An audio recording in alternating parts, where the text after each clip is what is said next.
We are going to kick things off this week with a recap quiz. You don't need to write any of this down, just see if you can get the answers as we go along. I'm going to read out the question, wait 5 seconds, and then go through the answer. So just see if you can get these in your head. So question 1, what was Elizabeth's title under the religious settlement?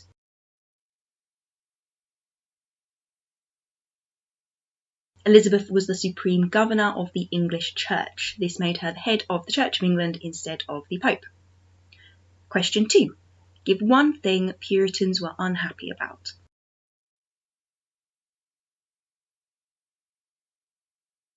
There are lots of different answers here, but some could include Puritans being unhappy about the continuation of Catholic traditions, for example, like what priests were allowed to wear, and also the idea that there should even be a head of the church at all. Number 3. Give one thing Catholics were unhappy about.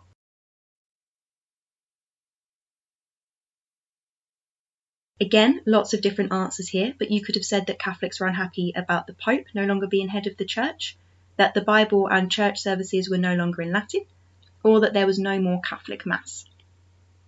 Number 4. What relation were Elizabeth and Mary, Queen of Scots?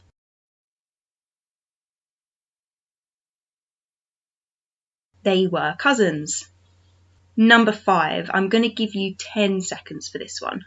Give 3 reasons why Mary was a threat to Elizabeth.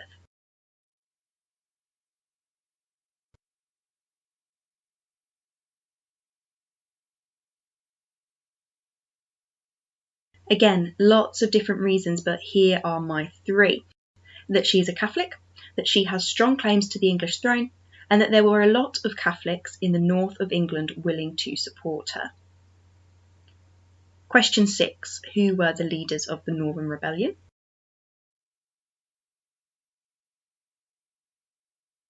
The Earls of Northumberland and Westmoreland. Question 7. What was their plan?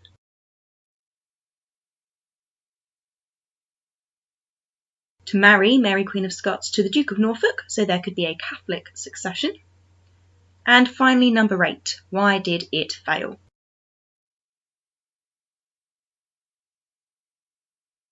And again, there's lots of reasons here. There wasn't enough support in the north, and Elizabeth's army was significantly stronger than the rebel army. It also failed because Elizabeth had imprisoned Norfolk and had made the good decision to move Mary away from the rebels, so they didn't have anyone to inspire them to rebel. They didn't have that one person to rally around. Well done if you got those right, and again, there's no reason to write these answers down, we're just recapping them in our head. So today, we're going to be looking into the religious situation of Europe and what this meant for Elizabeth's relationship with other European countries. Our title that we're working with today is Why Were Relations with Catholic Europe Under Pressure by 1570? So we have had a look at a map of religion in Europe very briefly before, but we're now going to look at it much closer. You don't need to make any notes for this explanation. I will tell you when you need to start writing things down. This is just some important context. The first thing that we need to go over is some key terms. We already know what a Protestant is. They believe that the Pope is not the head of the Church, they don't believe in the Catholic Mass, and they want their church services and Bibles in English, and they also want plainer churches. We also already know about Puritans, who are similar to Protestants, but much more extreme. For example, they believe that no one should be the head of the church, and that priests should wear simpler clothes. So we already know that a Puritan is a type of Protestant. Well, there are lots of other kinds of Protestants too. It's actually quite an oversimplification just to call someone a Protestant, because there are several different versions of Protestant belief which are popular in different places. If you were a Protestant in 16th century Europe, chances are you were either Lutheran, Calvinist, or Anglican. You don't need to worry about the differences in belief between Lutherans and Calvinists, but as you can see on the map, the Lutherans, shown by the red, are mostly in Germany, Denmark, Norway and Sweden, and the Calvinists, shown by the green, are scattered across France and the Netherlands and are quite successful in Scotland. We then have the Anglicans in England, which is basically Elizabeth's middle way. So what does all this mean for Europe? Well, we can see that Europe is really divided by religion in the 1500s. That this division isn't just between Catholic and Protestant. It's much more complicated than that. as there are several different kinds of Protestants that exist in different places. Let's focus on France, the Netherlands and Scotland for a moment. Take a moment and think. Do you notice anything different about these countries? Hopefully, you notice that these are all countries that are split between Catholic and Protestant, specifically Calvinists. So these are all places that are going to be facing problems of their own over religious changes. Scotland ends up having quite a successful Protestant Reformation, which we can see from this map as the split between Catholic and Protestant is pretty even, and Protestant belief in Scotland will continue to spread successfully. There's also a pretty even divide in the Netherlands. In France, there are much smaller pockets of Protestant belief. So why did Elizabeth have concerns over Europe? Well, Protestant belief was successfully spreading throughout Europe, but Protestant belief was not unified. Protestants, or Lutherans, Calvinists and Anglicans, all disagreed over the finer details of their Protestant beliefs, and not many places were completely Protestant. They were a mix of either different kinds of Protestantism or a mix of Catholics and Protestants. This meant that Elizabeth is going to struggle to find Protestant allies among her European neighbours. It also means that in Catholic countries where there is growing support for Protestant beliefs, Elizabeth is going to witness just how seriously Catholics are going to be dealing with Protestants, and she will definitely be fearing that the same treatment will be applied to England. This is the question that we're going to focus on now. Why were relations with Catholic Europe under pressure by 1570? For this task, you're going to need this sheet, or if you're making notes in your book, you can just use the subheadings instead and you can write these out as we go along. You can access the information you're going to need in two different ways.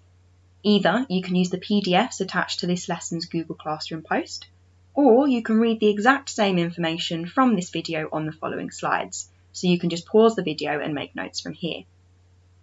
You will need to summarise as briefly as possible what the problem was, what Elizabeth did, and what the consequences of her actions were.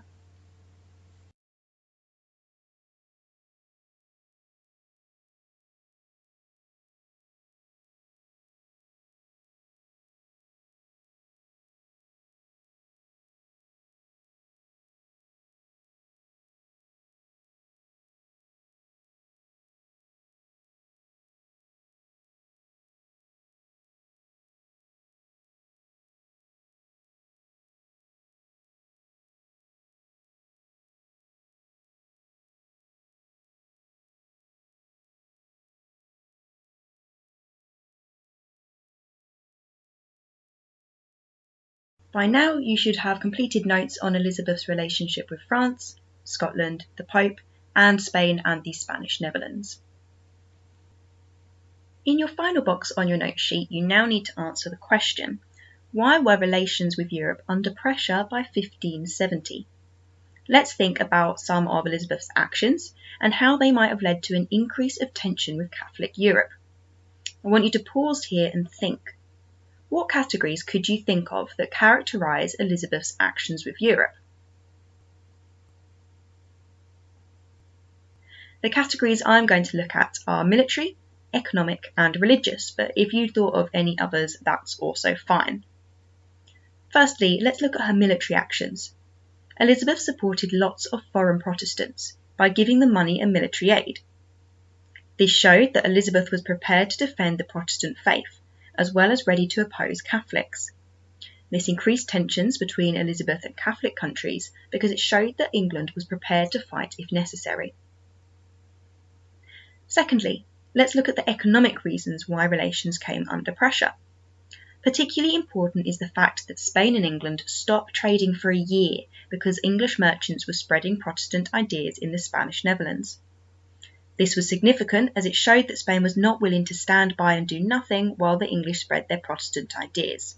They were willing to push these financial restrictions on England as a consequence.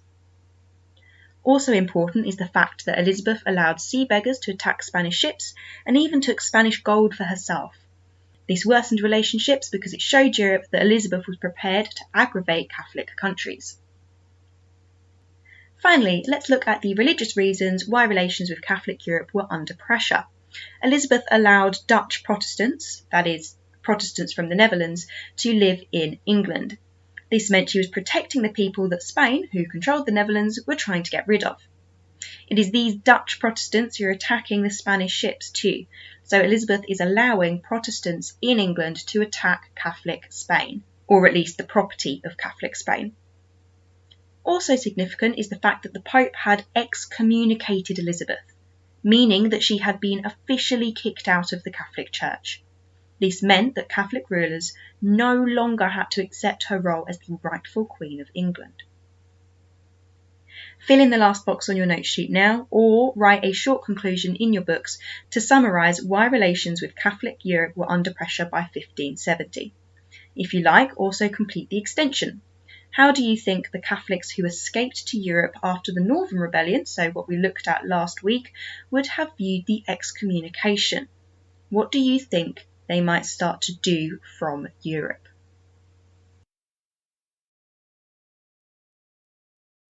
Let's recap. Today, we've looked at how Europe was divided religiously. There was a lot of division between Catholic and Protestant, and then even more division between differences in Protestant belief, with European Protestants being either Lutheran, Calvinist, or Anglican. We've also looked at the reasons why Elizabeth's relationship with Catholic Europe came under pressure between 1560 and 1570. Elizabeth was ready to support foreign Protestants, both with money and military power. She also aggravated other countries by allowing the spread of Protestant ideas and for attacks to be made on Spanish ships. Finally, Elizabeth was excommunicated by the Pope in 1570, meaning that she was, in the eyes of Catholics, no longer the rightful Queen of England. Our next lesson is going to focus on one of the major consequences of this excommunication. Think for a moment. If Catholics no longer had to accept Elizabeth's right to be Queen, what might they do? Who might they turn to instead? Next lesson, we'll begin to look at some of the plots against Elizabeth that attempted to put the Catholic Mary Queen of Scots on the throne in light of Elizabeth's excommunication. Well done for today's work.